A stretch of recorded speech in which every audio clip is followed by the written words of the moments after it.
একবার আপনাদের নিয়ে যাই পূর্ব মেদিনীপুরের নন্দীগ্রামে, কারণ আজকে ডায়মন্ড হারবার এবং ফলতার সভার পরে শুভেন্দু অধিকারী সরাসরি পৌঁছে যাবেন নন্দীগ্রাম, অর্থাৎ নন্দীগ্রাম শুভেন্দু অধিকারীর গড়। সেখানে আজকে সাংগঠনিক বৈঠক হবে বিটন।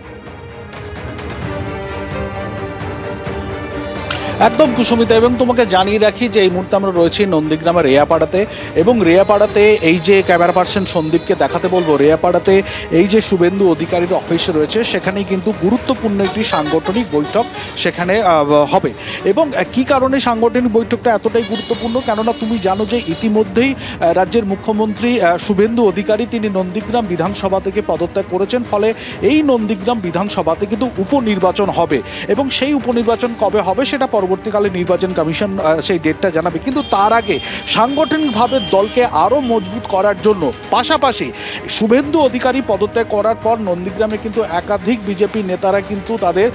দাবিদার হয়ে রয়েছে প্রার্থী পদের জন্য। সেক্ষেত্রে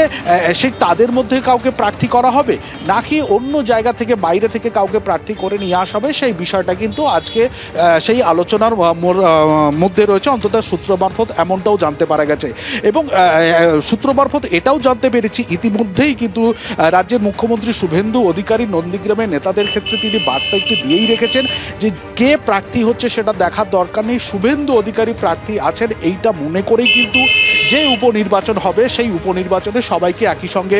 ঝাঁপাতে হবে। এবং তুমি জানো যে নন্দীগ্রামে কিন্তু জেতার পর, নন্দীগ্রাম এবং ভবানীপুর কেন্দ্রে জেতার পর শুভেন্দু অধিকারী যখন তার একদিন পর নন্দীগ্রামে আসেন, তিনি কিন্তু সেই সময়টা ইঙ্গিত দিয়েছিলেন যে যদি ভবিষ্যতে তাকে এই নন্দীগ্রাম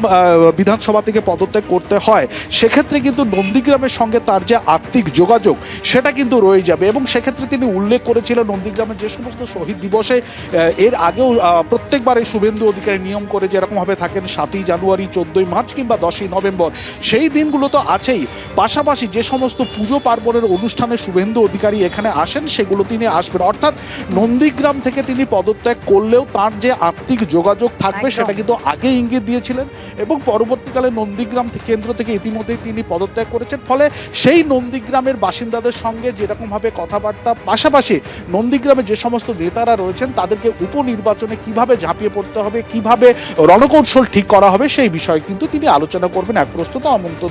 এমনটাই জানা গেছে।